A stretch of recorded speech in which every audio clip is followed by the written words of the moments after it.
Good evening. Thanks for joining us for our April Let's Chat mental health session. My name is Mason Hostat with Garfield County Public Health, and I thank you for taking part with us today. Today we'll be discussing bullying. While we usually think of bullying as a harmful rite of passage for adolescents, the impacts of bullying can be felt throughout adulthood. Not to mention issues like workplace or sibling family bullying do not necessarily end just because people age. I want to thank my panel members for coming and sharing their knowledge on this topic. I will let you introduce yourselves and then answer the question, what do you do for your mental health? I'm Lisa Pierce. I'm the Assistant Superintendent for Garfield County 2. For my mental health, I like to meditate, and particularly alone in nature. Just let everything. My name is Bridget Darkash. I'm the program director of our school-based mental health team for the Aspen Hope Center. And for my mental health, I like to do two things. One, I love to read, just having some time by myself where I'm not focusing on anything. But I also love to run. My name is Tim, and I'm with Mountain Family Health Centers. And for personal enjoyment and mental health, I do a lot of music. I like to write and sing, play guitar, and write songs. I love to travel, and I love nature. Yeah, I had my first check of this season last week. Last Saturday, Big Dominguez Canyon. Oh, Yeah, it's very flat. Very flat. It's amazing. Okay. So we always kind of start with the basics so that everyone, even in this room, but outside and watching, it starts with the same level of knowledge.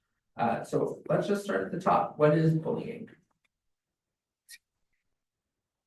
Bullying is intentional and repeated behavior that's meant to hurt, intimidate, or coerce someone who's perceived as vulnerable.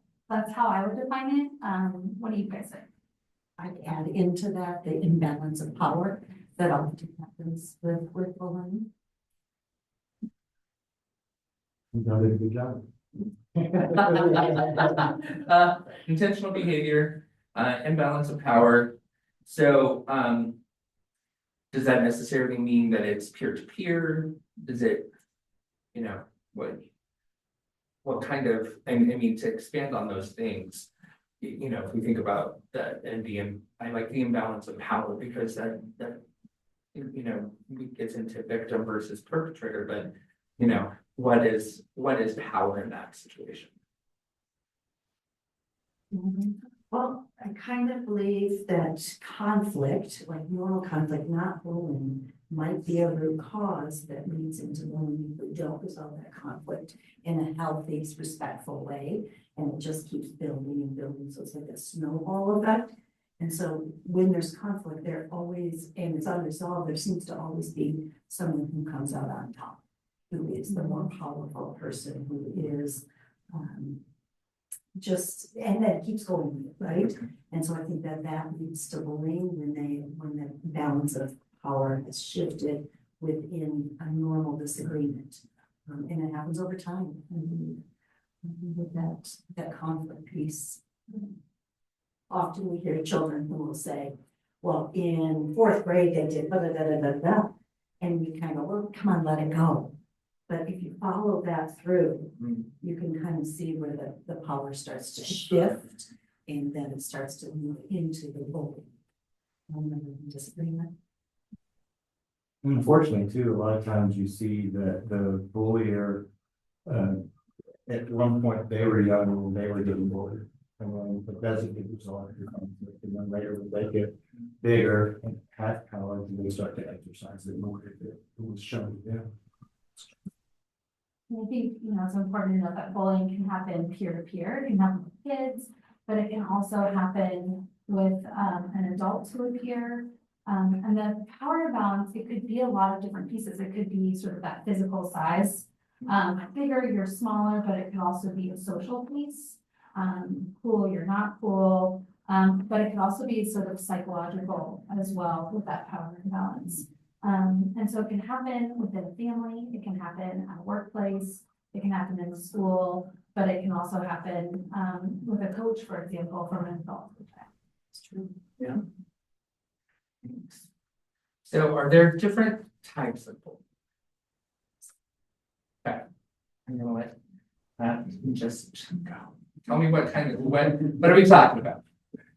Well, there's physical bullying, and then there's the social bullying, which is kind of like exclusion. And that one is very prominent with our girls. And then cyberbullying is kind of a combination of all of those together. Emotional bullying. Okay. So what would, how would emotional be different than like social? The one thing that comes to my mind is all the kids that I work with, like in SPED and things like that, and how they get bullied for their perceived lack of strength in those areas. Right. Okay.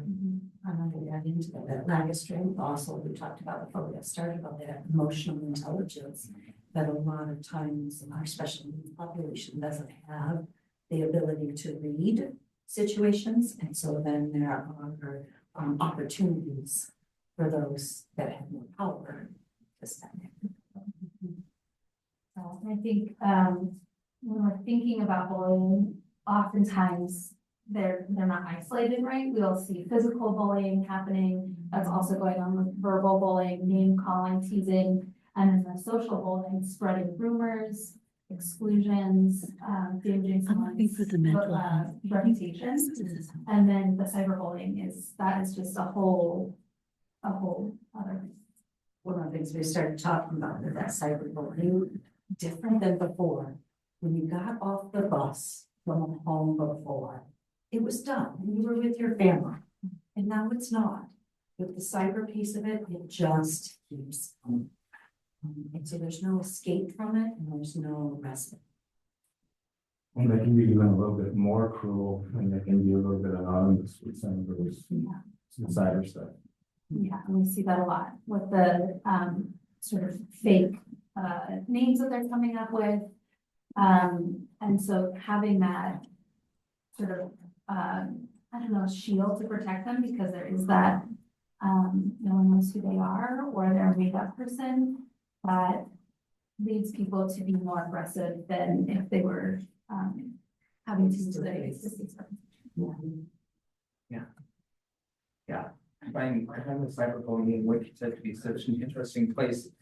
Because it does include like everything, the social life, except for the physical, right? If you're not physically present, and if you were physically present, would you be as nasty to somebody else? And we all know that that's probably not always true, right? You wouldn't be if you were seeing that person. And if you can't also see, you can't necessarily always see the outcome of what you're doing, right? If you are physically bullying somebody, or you are socially bullying them and excluding them from your group, you can see that. And you can't with the other sort of what kind of mindset of why I'm doing this now is fascinating. And it taps into when we don't see the response of somebody else, our mirror neurons, right, are triggering inside of us those other emotional responses like empathy, or even regret or shame, because we're not seeing the actual outcome from cyberbullying. And so it's just compounded. Cyberbullying is really scary, and it's really real. It has a huge impact on kids and adults. And it triggers the worst part of that group mentality. You know, like used to it was like rape and stuff like that, and now it's like cyber. Are there individuals or persons who are most likely to be a victim of bullying? I haven't met one yet that wasn't bullied at some. Like a person, anybody that you worked with? Yeah, almost all the bullies I've worked with were bullied themselves. Okay. And that's kind of the compassion piece that I teach to the actual victims. Is so they can know that, because they don't know that. They think they're just being human because there's something about them that needs to be made fun of or something like that. They're not thinking that, wow, that person is struggling. Mhm. That's what I try to do. Like perceived differences. and the special needs population, academic performance, social status. And those with backgrounds that are different. Is if there is an opening, they will find what it is. All kinds of stuff that even is very common, like not having a parent, having a single parent, things like that. You're really bullied. Yeah, and I think what I liked what you said is like anyone can be bullied. It really is anyone, but there are those areas that make you more vulnerable, and something about your peer group, your friends. The fewer friends you have, that sort of increases that imbalance in power, and makes you stand out more. You're different, and so then more vulnerable. Makes me think of like the whole predator thing. You're looking for someone away from your pack. That's themselves involved. Very true. And that makes me think of, like, I saw a thing on CBS that really blew me away. It was a school that had a pilot program where these kids would meet, it was in high school, and they would all meet 15 minutes before lunch. And the whole purpose was, and there was about 30 of them, is then they would fan out during lunch. And it's one of those lunches that has like 2,000 kids out there. And they fan out and sit with anybody that's no one eats alone initiatives. Thought something like that in the school would be pretty amazing. Yeah. Because once they're connected, then they're not out by themselves and vulnerable anymore. We found that really works with the buddy bench in elementaries, but it's not playing. You just go hang out on the bench and somebody will come join you. Yeah, I love that. It's so cool how often they do. I use that absolutely, but take it to another level, right? Yeah. Where it's really not a choice to have somebody sit. Yeah. And the fact that they meet before and they have a group, so they feel socially connected and empowered. That's really cool. And it's people that are kind of popular in popular groups, and so it makes everybody want to do it, and just everybody do not. And it's face to face. Yeah. Practice and that. And kids helping kids, that's the best possible scenario. And so then thinking about what you said, Tim, about the idea that perpetrators are victims themselves, but we don't necessarily see it. So, I mean, would you say that that's probably the number one risk factor or thing that you would say that it makes somebody more likely to be a perpetrator of bullying is that they have been bullied? From my perspective and my practice, that's true, but also, I don't think that applies to the whole world and everybody else. It just, from my little microcosm of the people that I've worked with, and it could have been, a product of like the effective needs program, that's the kids that I ran into the most. But yeah, that's what it feels like. I think there's a big piece where you're learning behaviors, right? And you're learning, kids are so smart and they're trying to perceive, like, how do I fit in? How do I gain power? How do I become cool? And they see they've been bullied and they know how terrible that feels, but they also see there is a power in somebody else. If I bully someone, then I have power, and that means I'm not the lowest on the totem pole. And so I think that it is part of it is a learned behavior, but kids can also learn that from their families as well, right? If that's how they're being treated, and what we know from our kids, they're so smart and they're constantly learning from the social interactions. And they soak up all of the stress, and in today's world, it's so much more stressful since the pandemic. It's like the volume just got turned up. And so all, the kids are also absorbing parent stress. Stressed out kids are going to be more likely to be short with somebody mean and bully them. There's a lot more conflict in the world as well as in our schools. We talked earlier about how that often leads to that cycle of bullying and situation after situation after situation. Continues just to come back to that we are not really common, and we're not necessarily mock kindness. Do you even want to talk about the impacts no, sorry. Are there noticeable differences between boys and girls or men and women in terms of the types of bullying victims that what we may see? There are definitely some differences. We do see boys tend to be more physical in their bullying, where girls, may be more of that like social bullying, rumors, sort of those peer relationships, but online, it's an equal playing field. We don't see as big of a difference, in online bullying. That's my experience I last. would say that the boys are picking up more on the exclusion pieces of bullying, particularly from that online piece, and I think that their bullying is a little more threatening online than what we see from the girls. And still at times homophobic, which I didn't see with the girls. That is still a big deal. That's the one thing that they are so afraid of being called. And so that's what people call them, the bully. That's true, yeah, that's true.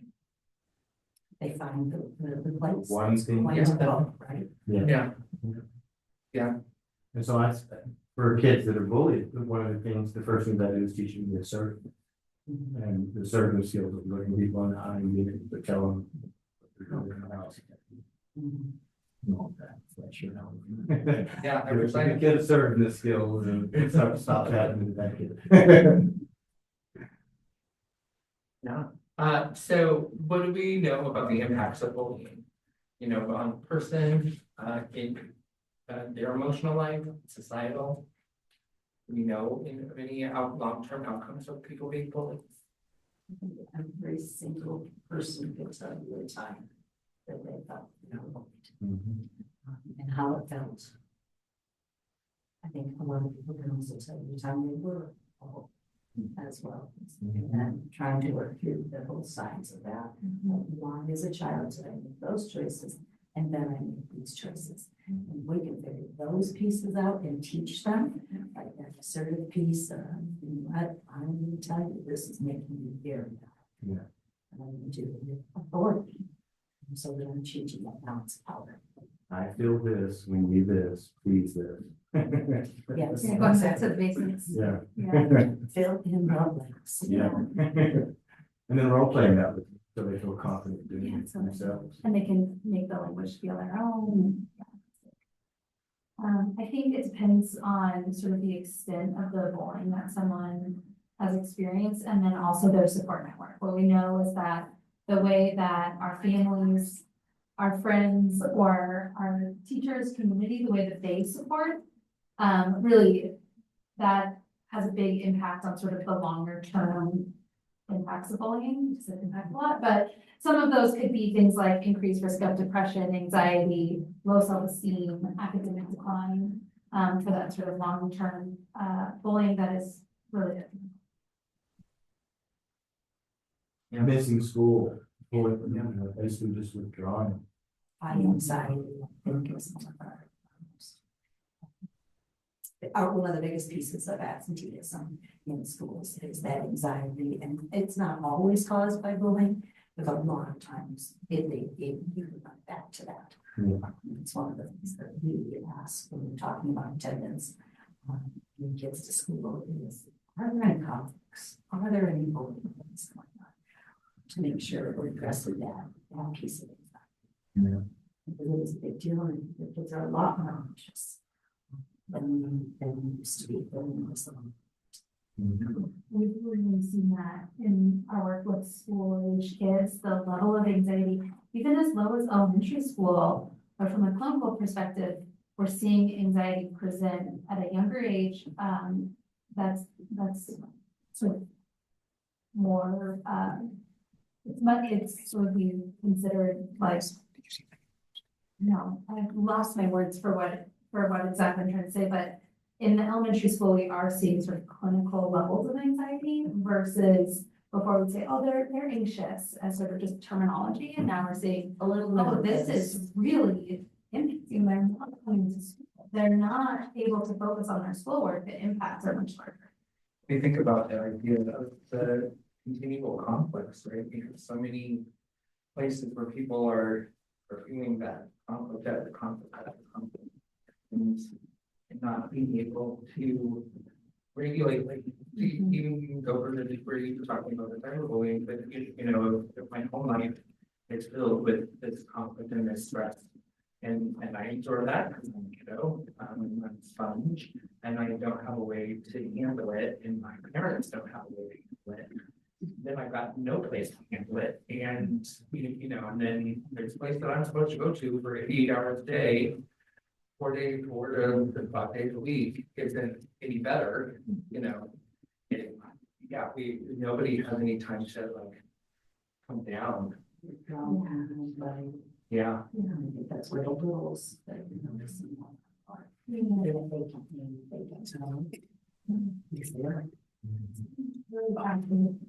can. So we usually talk about treatment and therapy for our parents. We can, look at somebody's anxiety, we can look at ways to help and treat depression. But I want to really kind of talk about prevention and intervention efforts that come with bullying, especially in adolescence. So what role do parents play in this situation? That bullying can continue, but for the most part, we think of it as an adolescent issue, but what role do parents play? Feel like Parents are the key role. Starting with truly listening and listening deeply and asking the next question, why with that. And when you don't get the full story, you might write it off as, oh, this is just girl conflict, or that's just the way these boys are playing, or things like that. But I think that the parents are really hearing that this is ongoing, it's causing anxieties. My child doesn't know what to do because of it. I think that that's when we gotta help out, get some help with that, or really start doing some role playing, as you said, and situation. What will you do if this situation, like you told me about this, so how will you handle it this time? Or this situation? And I think on a regular basis, that kind of question is really important because it gives more and more tools for different kinds of things. That their boys are creative and they will come to be really. And I think that what I love with the parents is that we don't want to silence it because that is shame and blaming. And so if there's a way to keep kids talking about this, being able to have that self-reflective piece, what was your role, what's going on from what your own actions, so there can be some sort of accountability if there needs to be, and then teaching those skills like you were talking about, how to be assertive, and how to ask for help when needed, how to point things out, how to not be afraid to stand up if there needs to be more intervention. How to make it uncool to be a bully. That's our biggest thing. I'm not sure how we do that. And probably in each school, in each age group, it's going to be look a little different, but that's the biggest thing we did. It already isn't cool, but they're able to do it kind of behind the scenes. So if we bring light to that and make it completely uncool, then I think that'll help with it. And having parents value kindness over achievement. It seems like we value achievement over any kind of kindness to others. And then exposure to other cultures, social strata, travel. That was the cool thing about Riverview. It's so interesting there is that they've got like half Caucasian and half Latino. And so they're on the even playing field. They have to do 2 weeks of math and Spanish, and then they go do it in English. And so, for 2 weeks, the English kids are doing great in English, and then they have to struggle too. So it's like, it puts everybody on an even keel. I like that. So, did you have anything? Well, there's a saying out there that I think it goes along with it. We could get this piece out. It's the snitches get stitches. Right. And I think that this piece, it encourages victims to stay quiet, to stay in their place, to not speak up when things are happening, because that's not cool. And so we got to go to that place where it is cool to do the right thing. And so, and I do believe that is a societal switch, and the grown-ups need to start that, because there are a lot of them that believe that way as well, that you just don't tell, we'll take care of it. Mhm. And sometimes I think you need more help than that. Because if you're experiencing bullying, who else is the bullying? So you're not just doing you. Yeah. You're helping all. And I think that's part of that emotional intelligence as well. Yeah, I think, it makes me really think of that switch, just sort of culturally from being a bystander to being an upstander and really stepping in and that's something that all parents can be, right? Whether or not you know if your kid is being bullied, but what do you do if you see somebody who's being treated unfairly, unkindly? And there's a great interview with Zendaya where she talks about how her parents taught her that lesson. And she was telling them about a kid at school who was being bullied and her dad was like, and what did you do? And she got in trouble because she wasn't an upstander. And that does put you in a vulnerable place too, as a peer, as a student. But when your whole school is doing that, when your community is doing that, when you're supported at home for being an upstander, it makes a big difference. And so it's a powerful interview that I show like middle school age kids too, like, hey, this is a cool thing to do. And I wonder if maybe an anonymous box would work in these schools, where people can, because then that upstander doesn't have to actually stand up there, but they can write, you know what, this guy is really giving this one girl a hard time. Yeah. And that would really help us, the administrators and staff, kind of help a lot of the situation. And I think teaching the children when to use that, because we have a safe to tell where it is anonymous. And I think kids have a hard time saying it's bad enough to make that report. Yeah. And so I think if we did that earlier, like, you know what, you've seen it twice, you saw it, how many other things? Like, yeah, and so, and really we do, I mean, it's safe to tell is for safety, physical safety. That's the idea. If you see something, say something, but I think the bullying fits right in there because it goes together with being physically safe. And I just kind of pictured them going through these scenarios in the class with the kids. That just talking through scenarios of what they could do and this and that might open up a conversation a little bit more where they can do that. Yeah.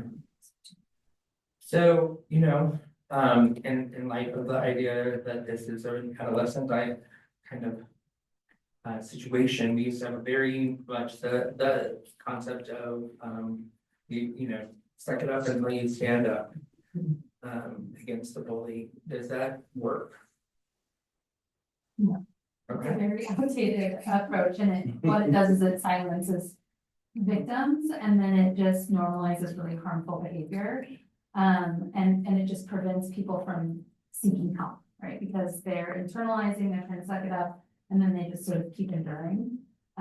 So we really want to empower, you go back to what we said, and Tim was saying of building those tools that students have, so that they can either stand up themselves or seek out a domestic help. Or trusted friend too, because that gives them that power as well. Like if I can make one really close person and I know I'm always there, it's always there. And then even being upstairs, just being, come on, let's swap with this, we don't need you. Well, that's interesting too, though. A lot of parents say, my kid doesn't need to talk to a therapist. They've got their coach, they've got their preacher, they've got their big brother, they've got to make all this whole list. And then I just turn to the kid and I say, when's the last time you talked to them? Never. So there's a difference between having people to talk to and actually talking to them. And that is interesting. Deeper conversation. Yeah. Yeah.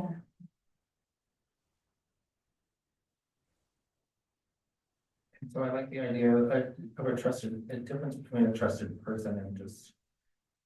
And I'll usually ask them a question like, so this happened, who are you gonna go tell? And they'll say one person, and I say, who next? And I'll keep going until they've got like 8 different trusted people in the And that's to make sure that they, that they're gonna tell. so that something's right there. Yeah, and that's a lot of times too, kids will tell about something important, they're sort of testing the waters and they think that they told, but maybe the adult is busy or whatever they're doing, or they're right in the middle of practice and the adult doesn't really hear, or the child only said a small portion, and they're like, oh, you're fine, they It's a conflict, Yeah. it's a disagreement. So you want them to tell until somebody really hears, Mhm. and then maybe they're telling more and more each time, which is Yeah. what's really great. And that's so interesting, that correlation with suicide, right? And somebody testing the waters of what they're feeling inside, so they might not tell you right out the very first time. But if you listen and you hear, and instead of just brushing it aside or saying that this will pass. Or something, that's just a connection that I made when we were talking about, and it might be a little sentence that somebody says.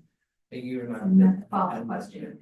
Yeah, it's the next question. What, dig just a little deeper. We're all trained to minimize it when it's ourselves, just don't ever minimize it when it's somebody else. Right.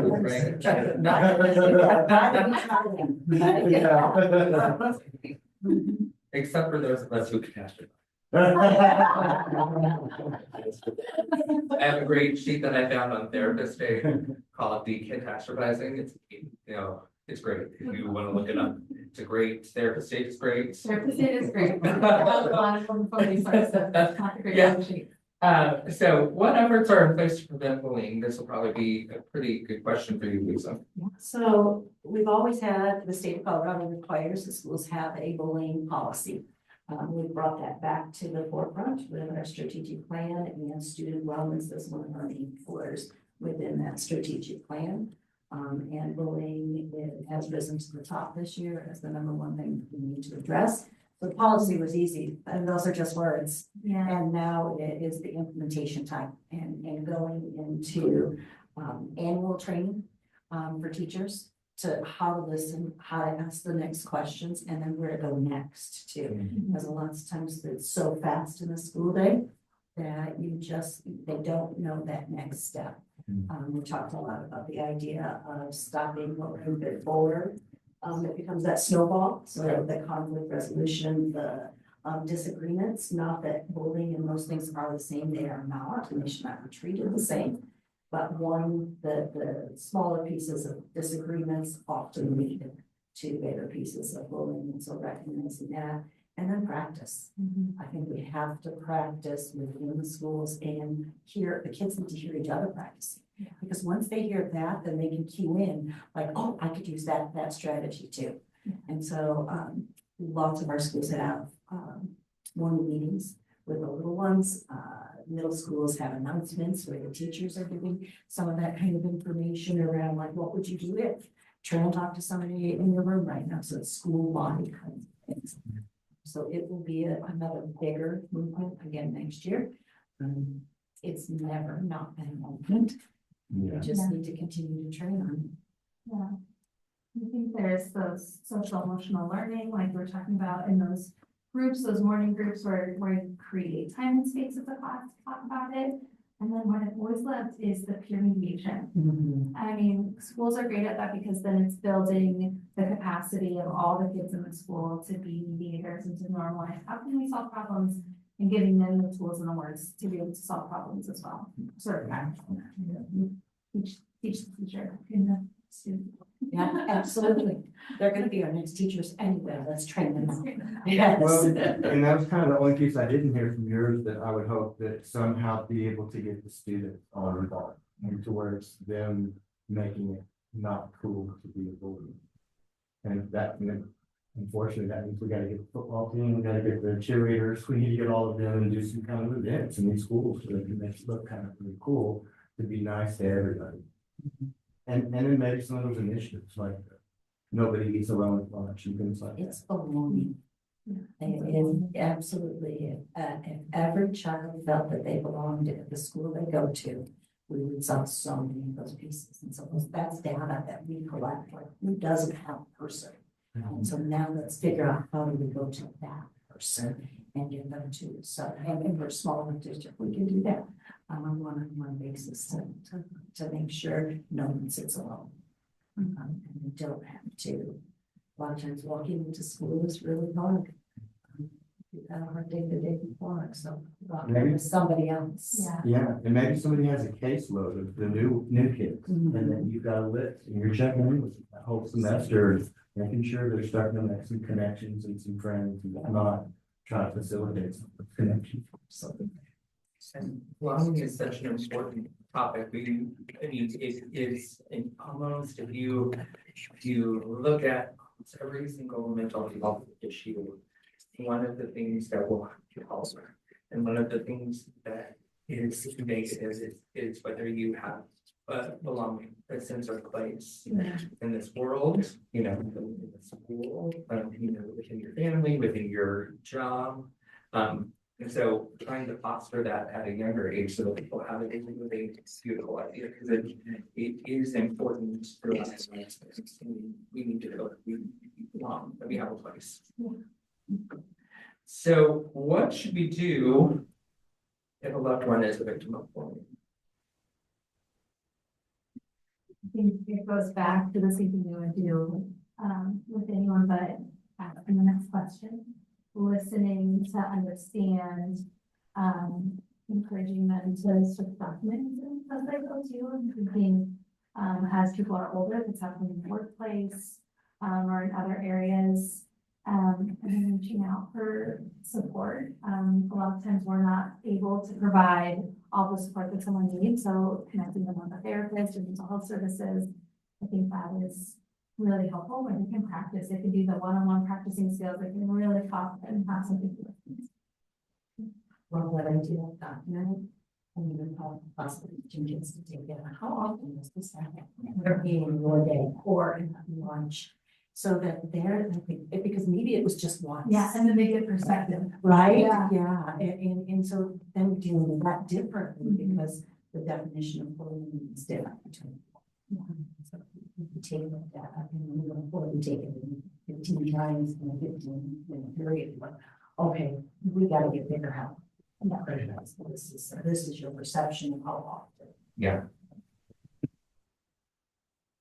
And then probably the on the opposite side of that, what we do with a loved one or a child is a perpetrator of bullying.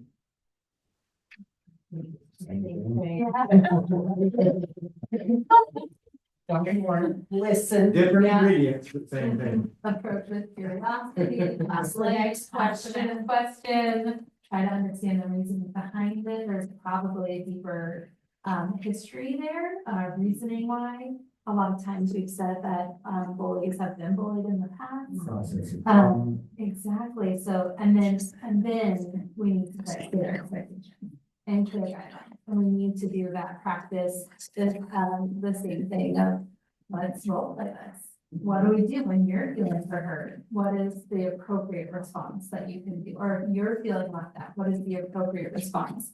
Instead of bullying someone else, maybe you say, hey, you want to come play? Here are the expectations that we're playing together. You want to join. Well, a lot of times too, it's kind of a product of their own social anxieties and insecurities and things like that. Just teaching them how to be genuine, being genuine themselves and how to be friends. And like I said, with that one kid, like he came in and was a bully and then basically taught him to do random acts of kindness. And then it just switched like in 3 months. The whole school went from oh my gosh, he's the bully. He said, wow, he's the nicest, coolest guy there is. And so random acts of kindness is really huge for those that have been bullies and they have to stay in that same setting. There's things you can do to still kind of regain a new identity for them. Yeah. It's very powerful. And using those situations to show others. You can do this too. It's not, you don't have to be a bully. Yeah. You can find that place, but it's gonna help your heart. Sometimes that's the only skills they have to like meet people and Right, and they think it's fun. Positive. Yeah. Yeah, I think there's also a piece of, teaching kids at a really young age ways to engage in play and friendship. And so, of course, we're going to intervene no matter when it's happening. So I think that foundation is so great, and there's so many wonderful children's books and things that parents can use to sort of guide that practice. Think about, there's one, are you a bucket filler? It's very basic, but kids really get the idea of we can fill somebody else's bucket. We can also take from someone else's bucket, but when we take from someone else's bucket, we're also taking from our own. And it actually is going to make us feel worse. And but it's a great book. A lot of classrooms use that for little kids as a way to sort of conceptualize and understand. And we practice that with that one too, by giving drops to put in their bucket, so kids can recognize other children, or you thank you for looking at lunch. Yeah, and put it in your pockets. It seems to me, maybe part of the big picture too is helping middle schoolers just feel better about themselves in general. When I'm talking to kids, I say, when they're in middle school, I say, okay, it's gonna get a tiny bit better, a little bit each day from here. And to me, that's, they don't have anything yet that they've learned and that they practiced enough to be good at it, so they feel good about themselves. And that's the main thing. And so it's just right for victims and bullies in that population. I tell them, this is the meanest you're ever gonna see people is when they're middle school. And they'll slowly start getting nicer as you go on. You're giving them hope. And perspective. Yeah. So let's figure out why they have such low self-esteem at that age and help problem that, make them feel better about themselves. Yeah, so the idea then like, are you a bucket filler, but then like self-regulation. And can we talk a little bit about, you know, ways in which we can help our children self-regulate? And, you know, we want to teach them how to be kind, we want to teach them how to be a bucket filler.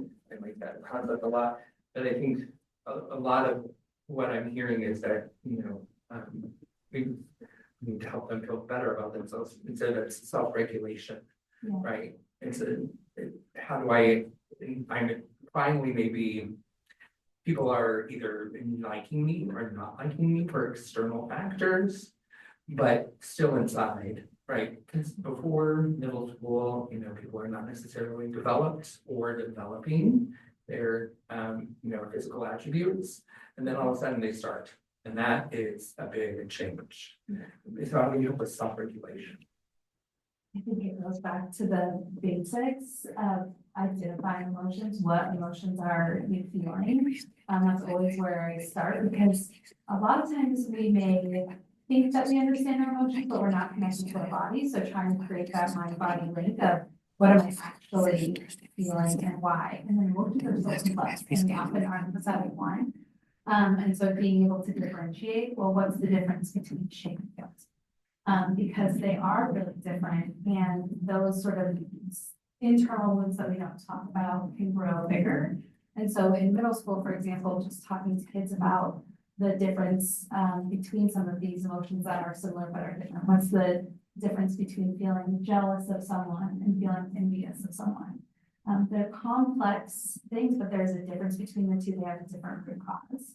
And so when you understand the emotions you're having, you're able to self-reflect more. So that's sort of the first step. And then some tools. We always go back to some of those basic tools. If I'm feeling angry, I'm getting this different tool than if I'm feeling sad. And so being able to differentiate between those two, and then choose from my toolbox, how do I address that emotion? I've been working with young kids, right? So that's always where I start. So I don't know if it differs for middle school and high school in that experience. Well, I think that you teach kids that at younger ages, like which part of your brain are you using when you're feeling different kinds of emotions? And where do you want, what part do you want to use? Where's your thinking part? And can you get back in there? And how do you do that? I mean, we all get mad, and I think telling children this and saying, and giving examples of I was not self-regulated, and here's how I felt, and here's what I did about it. So I'm owning it, and then I'm fixing it. And I think those are really big. Yeah, if you can't say I was wrong in the situation when you're dysregulated, Yeah. I don't just get a chance at figuring out how to live better. That's good. And when I'm talking to them, I talk to them in their language, like video games, because they all love video games.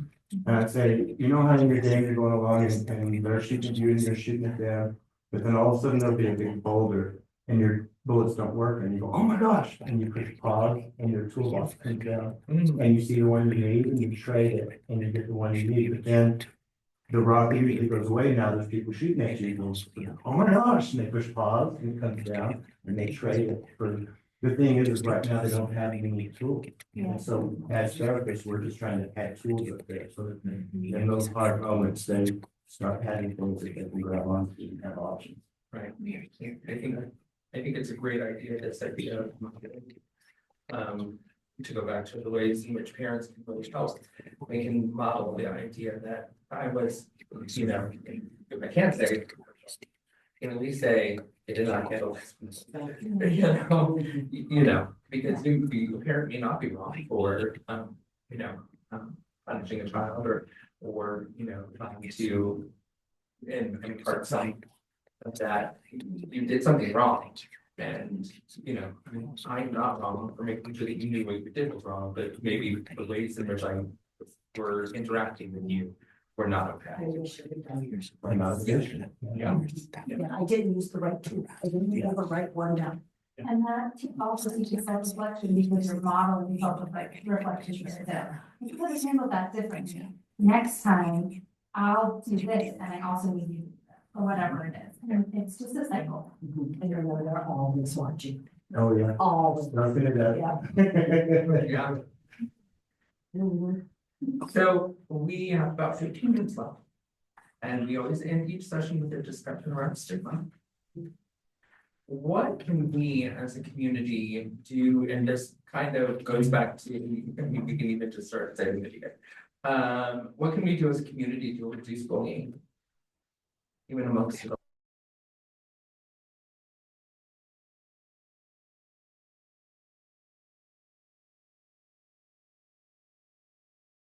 You know, being the change you wish to see in the world. And so, being that upstander, calling out behavior of gossip or exclusion or even online comments to our community and our peers in a pro-social way, so that we're creating a community that's, you know, happy and healthy and working on those communication skills. Firms have to do better. We have to be models. Yes. We have Slow to, down. yes, we have to listen better. And we have to make sure that we are not modeling or participating in that cyberbullying as well. Without a doubt, they're following us. Yeah, they, whether you know it or not, they've heard you and seen you. And they know that you're not picking the right tools. And that you're starting to dysregulate, and they see that and they go, that's the way I should be too. I'm not gonna let them get away with that. We've got to do that. I even think back to like the very beginning of the school year when the road construction was happening in front of Rifle Middle School. And the proactive approach that Rifle Middle School is like, this is not our fault, this is not our doing, plan ahead. You know, just because being fearful of the response that they're gonna get, like, how dare this be happening, it's gonna be better soon.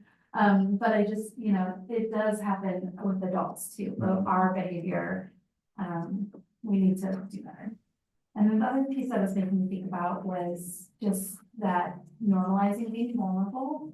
I know that's really scary and hard. That's And then that healthy behavior. It's okay to ask for help. It's okay to say, I'm not fine. I need help. I have a problem. This isn't okay. This is going on. And again, that's something that we can do as adults is model that. Positive reinforcement for kindness and not winning.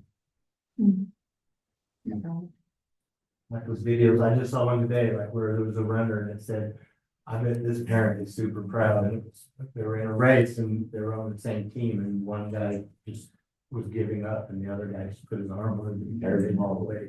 So that actually it just happened in, Did that just happen? and they were brothers. Oh. Yeah, I think it was a race. I want to say someplace in I Mexico. almost did it too when I saw it. Yeah, and you can see, and so he gave up, both brothers came. There was another runner behind them, and he actually came from behind to win, but like the other brother wasn't gonna let. He could see that his older brother, I think, or younger brother was like fading out, like losing control of his limbs. Oh, yeah. Yeah. Yeah. Well, I think those kinds of videos are very important Mhm. to share with children and to talk, and from parents, from educators, from therapists, everybody to talk about how I feel. When I almost cried. What about the kid that didn't? Yeah. What's going on What there? about the dad that thought sucker? Yeah, exactly. Yeah. Yeah, That was your scholarship. Yeah. Right, exactly. Well, and even putting scenarios in front of what middle schoolers or high schoolers. Yeah. How would you feel if your dad had said this? Mhm. Oh, I agree, right? Immediately. And that's the second question. Yeah, well, and the hard thing is that it's at a time where, you know, we would want to lean in and work with parents and make things better. But it's also at a time in the environment, politically and otherwise, where it's just everybody's too stressed out. And also economically, that people are struggling. There's reasons why there's stresses. Mental health is kind of like a privilege for people to be able to make the time and be able to do it. Yeah, oh, I mean, if you think about our hierarchy of needs, right? If you're not taking care of your safety and you're not taking care of your basic needs, you're not gonna be able to even think about my mental health or my family's mental health. You know, those two things, and yes, it shouldn't have been a pyramid. Not supposed to. Circle, so I think I have to bring it up and I think like, you remind people that it's a circle, it's a never ending cycle. But yeah, and I mean, that's so hard, and it is a privilege to be able to talk about your mental health. But you should also, I mean, in the same way that we talk about cancer, right? Everybody has a role to play in reducing their risk for cancer. Everybody has a role to play in reducing their risk for mental illness, or some of those are genetic, some of them are not, but we all have a role, you know, in facing that. This conversation reminded me of this tool that Megan Hurley developed. She's with Garfield County DHS. And it's the continuum of decency. And decency is right in the middle, and then you sort of move up, and what is polite, what is kind, what is caring, what is loving, and having people go through those scenarios. What would a decent person do? This isn't a rude person or a mean person or even a cruel person, but just a bare minimum decent. They're in the middle. And then that helps us reflect on our behavior, like, oh, okay. Or I wasn't being decent, or wow, I was being really loving in that moment. We have kids sort of go through these different examples, and I love their responses. But also then it makes them think about, oh, that behavior that was wrong was all the way down here on the side of that cruel side. It wasn't rude, it wasn't mean, it was even farther. And so just thinking about how do you build empathy in people. Well, and then that gets to what will be my idea. And, you know, and we've kind of already talked about this, but how do we as communities foster a place of gratitude and forgiveness? Because I think, you know, we don't ever want to tell a victim, well, they have to forgive that person right now. Because that's not, you've been wronged. Yeah. You know, you've been hurt. Telling them that they have to forgive it's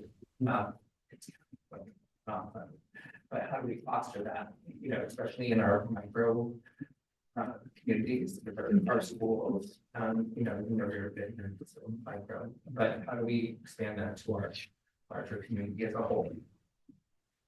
Practice gratitude in each other's. You can pick out what you're grateful for, and you're looking at the other side of the happier side of the continuum, and the place where we hope you want to live is on that side.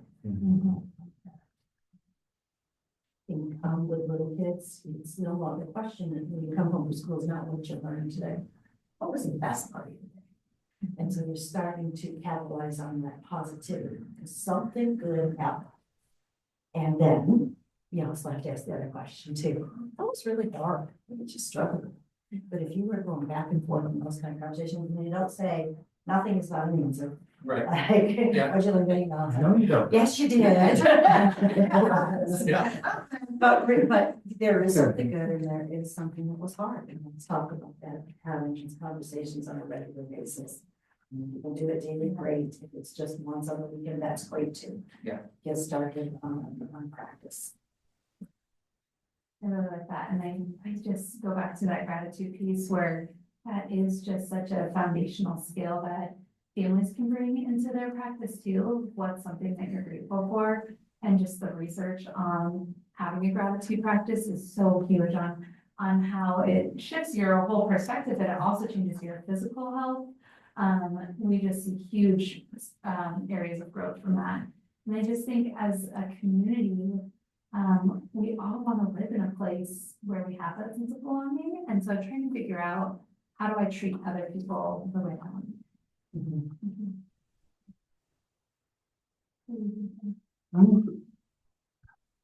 Maybe I'm getting a little bit off subject, but I think for my answer to that, it would be like more of those things where we're identifying the ones that might be bullied before they get there. We know who they are. We've got somebody like who's working in the school that then finds a popular kid to then pair that one up with.